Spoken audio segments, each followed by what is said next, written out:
Bienvenue sur le podcast Minute Santé, le podcast pour prendre soin de ta santé, où l'on décrypte différents sujets santé en misant avant tout sur la prévention, car comme le dit l'adage, mieux vaut prévenir que guérir. Je suis Nadia, blogueuse santé sur consomuslim.com et médecin. Je suis passionnée par la médecine et les alternatives naturelles. J'espère t'aider au travers de ce podcast à prendre soin de ta santé en prenant en compte toutes les sphères de ta vie. N'hésite pas à t'abonner pour ne rater aucun épisode et prendre ta santé en main dès aujourd'hui.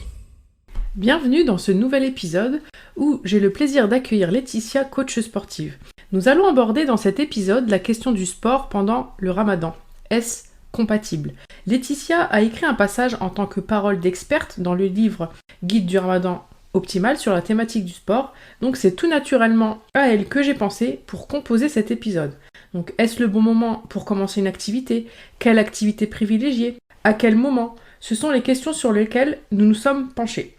Avant de vous laisser avec notre échange avec Laetitia, si vous souhaitez mettre toutes les chances de votre côté et atteindre l'ultime objectif de réussir votre mois de Ramadan, je vous propose le livre Guide du Ramadan optimal qui vous accompagnera pour un Ramadan spirituel, un Ramadan organisé, en forme et zéro déchet Inch'Allah. De nombreux bonus offerts avec votre livre, challenge, programme, menu, fiches pratiques et bien d'autres à remplir ou à personnaliser pour un mois sans regret. Le livre est disponible en deux formats, version digitale et version papier sur la boutique. Je vous mettrai le lien en description. Les bonus seuls sont également disponibles en boutique en version numérique. Je vous laisse avec notre échange avec Laetitia. Je vous souhaite une bonne écoute. Bienvenue Laetitia sur le podcast santé. On va aborder dans cet épisode la thématique du sport pendant le mois de Ramadan. Pour commencer, est-ce que tu peux te présenter aux auditrices et aux auditeurs ? Merci de m'accueillir, Nadia. Alors, je m'appelle Laetitia Gaoudi. Je suis fondatrice d'Iman Coaching, une micro-entreprise qui vise à proposer des services d'accompagnement de coaching sportif et mental pour les femmes. Je te remercie pour ta présentation. Donc, on va rentrer dans le vif du sujet. Beaucoup de personnes se demandent si une pratique sportive, ça reste compatible avec le mois de jeûne du Ramadan. Donc, est-ce que tu pourrais nous donner ton avis sur la question ? Alors oui, pour moi, ça me semble totalement compatible dans la mesure où, durant cette période, on nous invite quand même à faire beaucoup d'efforts, tant sur le plan physique que mental et spirituel. C'est pas une période où on doit être immobile, mais c'est une période où on doit être un peu plus concentré et plus en alerte sur tout ce qui se passe dans notre corps et pour notre esprit. Donc oui, c'est compatible à la condition d'adapter la pratique sportive à notre état physique. Justement, je vais rebondir sur ça, le fait d'adapter. Là, on va prendre le cas, par exemple, de quelqu'un qui ne pratique pas de sport du tout, habituellement, tout au long de l'année, et qui souhaiterait commencer une pratique sportive. Est-ce que pour toi, c'est une bonne idée, justement, de commencer, entre guillemets, cette bonne résolution pendant le Ramadan, ou ça serait préférable que cette personne attende ? Alors, on peut évaluer beaucoup de choses. Elle n'a pas fait beaucoup de sport avant parce que ce n'était pas dans ses habitudes, ou bien parce qu'elle a eu une grosse période où elle a arrêté, ou bien c'est vraiment quelqu'un qui est hermétique au sport. Et dans ces cas-là, ce n'est pas le bon moment pour démarrer. Vraiment, ça va être très brutal. Cependant, si on a affaire à une personne qui a déjà eu une pratique sportive avant, qui a dû arrêter quelque temps et qui souhaite se reprendre, c'est le bon moment puisque c'est la période des bonnes résolutions. Redémarrer ou démarrer avec une activité plus adaptée, notamment la marche. Lorsqu'on est en pleine rupture, ça peut être très agréable de rompre son jeûne, de manger. Ça dépendra de l'heure de la rupture. Sortir, marcher pour au moins se détendre, surtout améliorer la digestion. Et effectivement, avancer une espèce de routine où on commence par la marche rapide ou la marche, tout simplement. Mais c'est vrai que démarrer de but en blanc une activité sportive à cette période, on n'est pas au summum de la performance à ce moment-là. On n'est pas dans une période propice où le corps aura le temps de récupérer de manière complète. Donc, en gros, pour résumer, on peut grossièrement diviser en deux grandes catégories. Les gens vraiment qui sont très sédentaires et qui n'ont jamais fait de sport de leur vie, entre guillemets. Ceux-là, c'est plutôt, on déconseille de commencer pendant le Ramadan. Après, pour les autres qui n'en ont pas fait depuis longtemps, mais qui ont eu d'un moment de leur vie une pratique sportive et qui ont fait une pause d'un certain délai, là, tu dis que oui, on peut redémarrer doucement avec, par exemple, une pratique de la marche régulièrement. De la marche ou même du renforcement musculaire, tu sais, des petits exercices pour travailler la sangle abdominale, puisque c'est un peu là que tout se pose. Quand on mange beaucoup, on peut prendre de l'embonpoint dans cette zone-là aussi. Donc, améliorer la digestion à travers même des exercices musculaires, ça peut toujours aider. Mais vraiment partir sur une séance c'est une grosse séance de 1 heure en se disant, bon, je vais me déchirer tous les 2, 3 jours parce que voilà, je jeûne et j'ai des bonnes résolutions à maintenir et que je veux vraiment, à la sortie de Ramadan, être sportive. Non, c'est un peu réussi. Et, c'est un peu trop brutal pour démarrer. D'accord. Et pour les personnes, tu as parlé d'un délai pour les personnes qui auraient déjà eu une activité sportive et qui seraient arrêtées. Est-ce qu'il y a un délai maximum où là, ils rentrent plus dans l'autre catégorie de plutôt démarrer la pratique sportive après? Par exemple, 1 an, 2 ans ou plus, hein, je ne sais pas moi. C'est pareil, tu sais, si ça fait plus de 6 mois, bon, 3 mois, ça va, ton corps, bon, comme tu sais, le corps a une mémoire, donc on peut encore se permettre de faire du sport, voire deux séances par semaine, tu vois, ça dépendra de l'intensité de la séance. Et quand tu as passé les 6 mois, voire 1 an, te remettre dans le bain d'une activité sportive régulière et constante sur un mois, c'est beaucoup. Et puis les adaptations au niveau du corps vont pas pouvoir se faire de manière optimale, en fait. D'accord. Dans le cas contraire, là, cette fois-ci, en fait, donc quelqu'un qui pratique toute l'année une activité physique régulière, un peu comme toi, est-ce que l'on peut garder justement le même rythme d'entraînement pendant le mois de Ramadan ou est-ce qu'il vaut mieux adapter son programme durant cette période? Alors, dans tous les cas, il faut l'adapter parce que la récupération et les performances ne sont pas les mêmes. La pratique sportive, quand elle est régulière, on part sur 3 à 5 séances. Pour cela, il faut vraiment varier les séances et surtout les adapter à la condition physique et surtout au moment où tu fais ta séance. Si c'est le matin avant le démarrage du jeûne, je vais plutôt recommander une certaine pratique. Si c'est par contre au moment de l'iftar, le soir quand tu rompes, ben, ce sera une autre pratique. Mais tenter de garder un rythme qui fait qu'à la sortie de Ramadan, on n'est pas là à se retrouver sous les rotules parce qu'on n'a pas pu faire du sport convenablement. Conserver le rythme, mais en réduisant l'intensité. Un exemple, si j'ai l'habitude de porter une certaine charge en dehors de Ramadan, je vais peut-être, enfin, je vais réduire la charge et accentuer peut-être au niveau des répétitions pour que mon corps pour on soit dans un programme d'entretien, en fait. Entretien de la masse musculaire et entretien du système cardiovasculaire pour ne pas se retrouver à la masse à la sortie de Ramadan. D'accord. Et est-ce que pour toi, tous les types d'activités physiques peuvent être pratiqués pendant le mois de Ramadan ou est-ce qu'il y a des sports ou des activités que tu déconseilles ou au contraire que tu recommandes? Alors, toutes les activités cardiovasculaires qui permettent d'améliorer le cardiovasculaire, je les recommande, notamment la marche, la course, la natation, la boxe, mais à petite dose et avec une intensité un peu plus modérée, parce qu'on travaille aussi au poids du corps, donc ça, c'est intéressant. Toutes les activités qui nécessitent de travailler au poids du corps et sans charge sont aussi à faire. Celles à réduire, c'est toutes les activités avec de la charge. Alors, oui, je dis bien à réduire et non pas à supprimer, puisque la masse musculaire, donc tout le système musculo-squelettique a besoin d'être entretenu. Donc, il ne faut pas abandonner toute activité qui permettrait à ce que le muscle soit toujours présent. Et placer les séances au bon moment de la journée. Voilà. Mais toutes les activités, en tout cas, pour répondre clairement, les activités cardiovasculaires, telles que la marche, la natation, la marche rapide ou la course, sont à privilégier. Pour tout ce qui est activité aquatique, je proposerais tout ce qui est aquabike et aquagym ou aquafitness. Parce que dans l'eau, il n'y a pas de choc au niveau des articulations.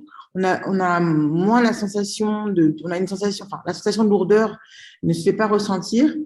Et en plus, on sait tous que l'eau apaise. Donc, en fin de journée, avoir une séance d'aquabike, d'aquafitness, d'aquagym et ensuite rompre son jeûne, ça reste très agréable. Pour l'avoir vécu pendant 6 ans avec les cours d'aquabike et d'aquafitness que je donnais, c'était vraiment assez intéressant puisque non seulement en sortant de cette activité, on est plutôt délacé, on va dire détendu, mais en plus, on a vraiment envie de faire des efforts au niveau alimentaire et on est moins stressé. Donc, les femmes qui participaient à ces cours rentraient avec la banane au visage et surtout avec ce sentiment de repartir en étant plus apaisé, plus calme et pour aborder le reste de la soirée ou de la journée. Donc, privilégier des activités qui ne sont pas forcément intenses, mais qui permettent de ressentir un bien-être de manière immédiate. D'accord. Et justement, tu as parlé de bien choisir le moment où faire sa séance de sport. Donc, pour toi, quel est le moment justement où il est mieux de faire sa séance de sport? Alors, soit avant le démarrage du jeûne le matin, avant la prière de Fajr, parce que, par exemple, tu fais ta séance entre enfin, on va dire 5 heures et 6 heures pour les lève tôt, entre 5h30 et 6h30. Et si le démarrage, enfin, la prière est à 6h45, par exemple, tu as déjà travaillé, tu as déjà fait ta séance, donc du coup, tu n'auras juste qu'à ingérer ton repas et ensuite pouvoir aller prier et démarrer ta journée.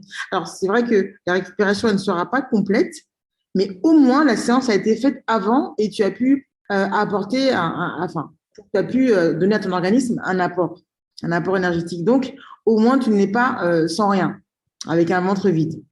Le soir, c'est le moment idéal. Ça dépendra aussi de l'heure de la rupture du jeûne, mais c'est le moment idéal parce que avant la rupture, 1 heure avant la rupture, faire sa séance, bah, ça permet de pouvoir se préparer à la rupture.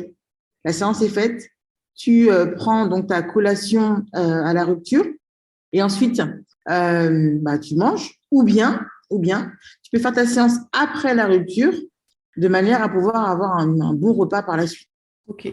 Donc en gros, si je peux résumer, donc avant le fajr, ça permet d'avoir la collation pré-effort, faire l'effort et la collation post-effort, mais la récupération sera incomplète. Le soir, 1 heure avant la rupture, il n'y a pas la petite collation avant la pratique sportive, mais il y a la collation après et la récupération qui est complète là pour le coup. Et puis après la rupture, bah, il y a toutes les étapes qui sont respectées. Après, ça dépend en fonction de l'année aussi par rapport au sommeil. Il y en a où l'activité physique, ça peut les maintenir éveillés.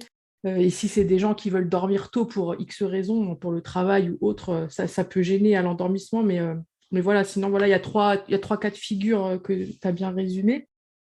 Et au niveau de l'activité sportive et ceux qui ont besoin de se coucher tôt, ça va leur faciliter le sommeil. Ce qui fait que si vraiment ils s'attellent à pouvoir faire leur séance vraiment de manière bien cadrée après la rupture, une fois qu'ils ont leur repas, là, c'est vraiment se poser, attendre que la prière de Richa arrive et aller dormir directement. Ce qui fait que le sommeil sera réparateur, en fait. En fait, ça se prête bien aux horaires, là, comme cette année, par exemple, printemps, hiver, automne, parce qu'on peut laisser les délais. Nous, on préconise, en fait, pas d'activité 3 heures avant l'heure de coucher. Après, il y a des gens, ils vont faire 30 minutes avant, ils vont dormir, hein. Il y a toujours des exceptions qui confirment la règle, mais c'est vrai que dans la plupart des cas, on déconseille une pratique sportive intensive 3 heures avant l'heure du coucher. Il peut y avoir des perturbations. Du coup, en été, c'est compliqué. Tu vois, quand on a les longues journées, comme on a déjà jeûné en juillet, août, etc., même juin. Après, en hiver, c'est beaucoup plus simple. Enfin, même automne, même là, printemps, Inch'Allah, ça va être plus simple parce que on va manger beaucoup plus tôt. Pour en revenir sur les séances, est-ce que toi, enfin sur la durée, sur la fréquence, est-ce que tu conseilles une durée pour une séance pendant le Ramadan et quelle fréquence par semaine? Alors, on pourrait partir sur entre 15 et, allez, 50 voire 60 minutes. 15 minutes, ce serait, admettons, du stretching, des étirements, ce qu'on appelle le mobility training, de manière à pouvoir regarder sa mobilité, et de la corde à sauter. 15 minutes de corde à sauter, ça correspond à 45 minutes d'une mi-temps de football. Donc, des activités aussi courtes seraient intéressantes, mais à faire régulièrement durant la période du jeûne. Maximum 50 minutes. Pourquoi? Parce que là, on peut partir sur des séances qui vont nous permettre de travailler la masse musculaire et de bien segmenter les exercices. Soit, par exemple, le lundi, tu vas travailler le haut du corps, le lendemain, le bas du corps, et le mercredi, tu es en pause, tu vois. Et le fait que tu puisses le faire durant entre 30 et 60 minutes, ça te permet de bien travailler l'ensemble des muscles choisis. Donc, je dirais que les 15 minutes, 15 à 20 minutes, je serai sur du cardio ou encore un travail de renforcement musculaire sur les abdominaux ou bien sur un muscle précis. Maintenant, 50 minutes, c'est vraiment enfin, c'est plutôt global. C'est l'ensemble du corps. La fréquence, je partirais vraiment au grand maximum sur 4 séances par semaine, minimum 2. Ça reste correct 2. 2 avec une troisième où tu vas marcher, tu vas t'aérer l'esprit, tu vas te détendre, mais en étant mobile, tu vois. Et c'est facilement gérable ou à insérer dans le mois. Donc, on peut partir sur 15 à 60 minutes, 2 à 4 séances par semaine et varier les disciplines. D'accord, très bien. Puis une dernière question, du coup, ça serait plus des conseils pour éviter tout ce qui est blessure, tendinite, mais aussi d'épuiser son corps pendant cette période particulière où on va, bien entendu, même si on prend toutes les bonnes précautions au niveau alimentaire, au niveau sommeil, on peut être un peu plus fatigué pendant cette période. Du coup, toi, quels seraient tes conseils pour, premièrement, déjà éviter les blessures lors des séances de sport, d'activité physique, et aussi d'épuiser son corps pendant cette période? Alors, c'est quand même le mois de l'entraînement c'est l'entraînement spirituel qui fait que le spirituel, on ne veut pas le détacher du corps et de l'esprit. Une personne qui a un mental, mais vraiment optimiste, qui a un mental ou un moral vraiment avec beaucoup de joie, enfin de positivité, on va dire, il sera enclin à vouloir faire beaucoup de choses. Ce qui fait qu'il peut très vite s'épuiser au moment où il va rentrer dans la phase de, tu sais, de Ramadan où ça devient inconfortable. Tu sais, au début, t'as la patience, tu commences, donc t'es quand même en joie de pouvoir, t'es enjoué, pardon, de pouvoir commencer ton mois de jeûne. Mais arrive le moment où, là, à ce moment-là, ça devient insupportable. Ça devient difficile, tu vois. Et donc, du coup, quand tu arrives à ce moment-là, tout ce que tu faisais au début, tu peux avoir tendance à le relâcher. Ce qui fait que c'est vraiment une course de fond. Il faut vraiment préparer ces trois périodes. Les 10 premiers jours, de 10 à 20 et après les 10 derniers jours, tu vois. Donc, pour ça, pour éviter de s'épuiser déjà, essayer de bien organiser ces 30 jours. On se connaît toujours, enfin, chacun se connaît dans cette période-là. Essayer vraiment de bien segmenter les périodes où on va faire beaucoup d'activités physiques et où on va réduire et surtout peut-être placer vers les 10 derniers jours un peu plus de disciplines qui nécessitent, enfin, qui font pas appel à trop de force, trop d'énergie. Marcher, se faire masser, des séances de méditation avec beaucoup de dhikr. Voilà, toutes ces choses-là peuvent permettre à ce que notre Ramadan, ce mois de jeûne, soit fait de manière optimale et qu'il soit réussi en plus. Concernant les blessures, tout ce qui est massage peut être très bénéfique. S'entraîner à des périodes où on sait qu'on ne va pas être en déshydratation, ça aussi, ça aide. Durant ce mois-ci, ne pas hésiter aussi à faire la hijama parce que ça peut aider. Alors, il y en a qui, pendant cette période-là, à jeun, c'est une catastrophe, on peut pas non plus trop leur demander. Mais vraiment, pour éviter les blessures, il faut booster le corps, l'aider à la récupération. Et c'est ça qui va faire que les blessures seront évitées. Lorsque vous vous entraînez, que vous avez un temps de repos le lendemain, lorsque vous vous entraînez et que vous vous faites masser le lendemain, c'est très intéressant pour la récupération.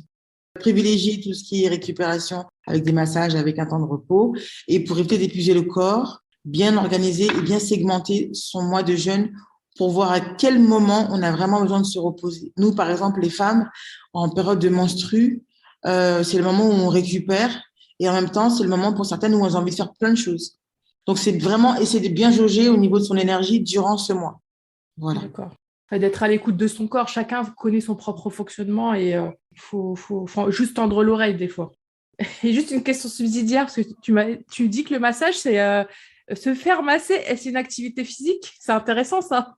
Pour moi, qui masse, qui suis aussi masseuse, qui masse, c'est une activité physique parce que crois-moi que la masseuse, déjà, elle doit avoir une bonne posture et elle doit elle-même être assez tonique et résistante pour pouvoir être sur les tissus et pouvoir détendre les tissus. Mais pour le masser, pour la masser, c'est pas forcément une activité physique, mais c'est une activité complémentaire à l'activité physique qui vient aider à la récupération.